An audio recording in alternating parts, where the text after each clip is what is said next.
Hey you guys, and welcome back to another off-season review. Today we are looking at the Chicago Bulls.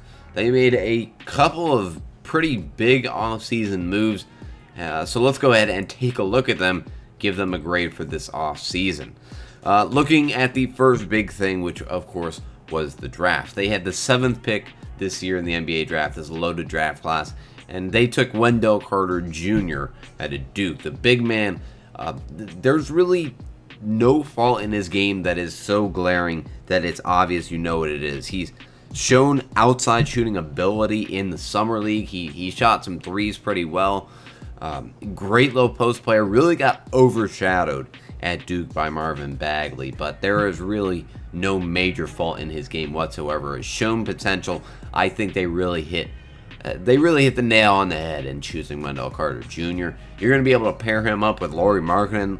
Markkanen, I believe, set some three-point record for a rookie, but completely lit it up from outside. You pair him with Wendell Carter Jr. dominating the post and the inside. That is a fantastic front court for the future for the Chicago Bulls.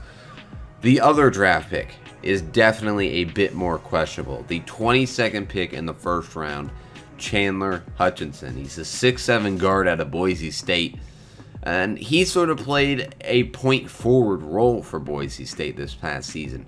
He was pretty much the main ball handler. He's a pretty good playmaker, ball handler, can score getting downhill in transition, which may be the new way the Bulls play. I mean, Wendell Carter Jr. has been shown he can run the floor.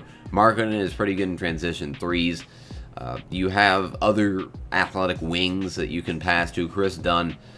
So we'll have to see how much they run the offense from the perspective of Chandler Hutchinson. Good transition player, can play off ball if he needs to. But there are two gigantic questions about Chandler Hutchinson. His jump shooting. He shot, I believe, below 40% in his years at Boise State. Not a very good jump shooter. Hopefully he'll be able to adjust to the NBA game, because if you're a guard in the NBA, unlike they are very specific guards that can function without a jump shot. But Chandler Hutchinson, the guards coming into the league today, need to be able to shoot from outside to open up the lanes for the other people they are feeding the ball to. So he's going to definitely need to work on his outside shooting and his defense, unfortunately, which seems to be the way the Bulls are trending now, less towards defense, more towards offense. Chandler Hutchinson's defense has come into question before, but hopefully Chris Dunn is there. He'll be able to learn from Chris Dunn a little bit and improve his perimeter defense.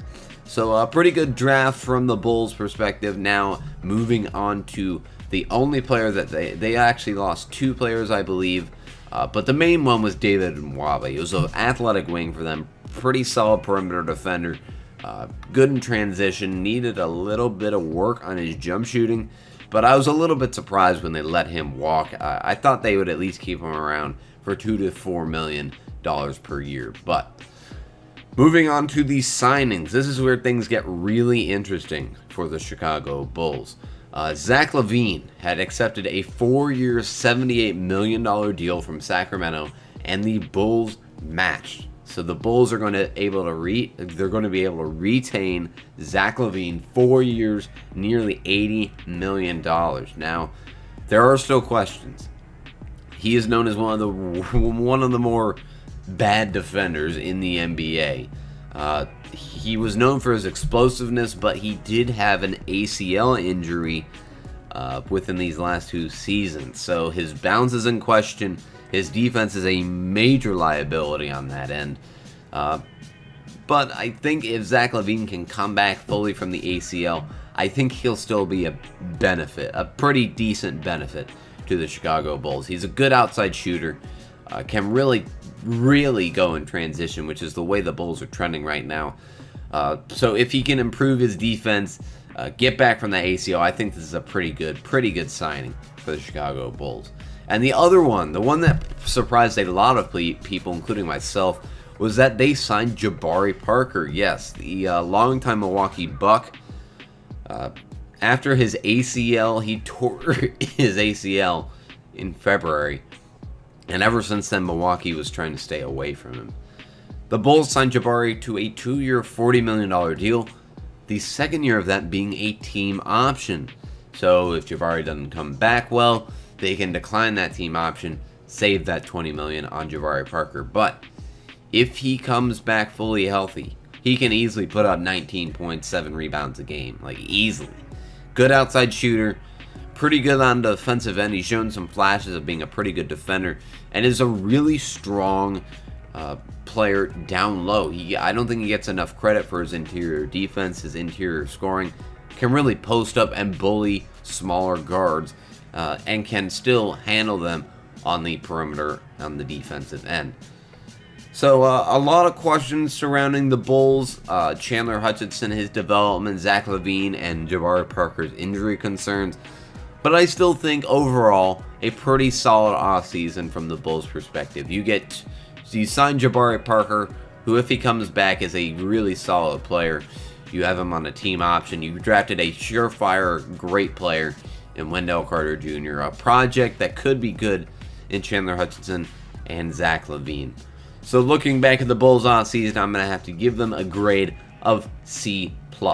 I'm bordering on B-, but just because of the injury concerns to Zach LaVine and Jabari Parker, I can't push it above that C+ range. It's a high C+. It's a 78-79 on the scale, but still an overall pretty good offseason from the Chicago perspective. But guys, that will be all for today. Thank you all for watching. Be sure to give me your grade for the Bulls offseason in the comments section below, and I'll see you in the next offseason review.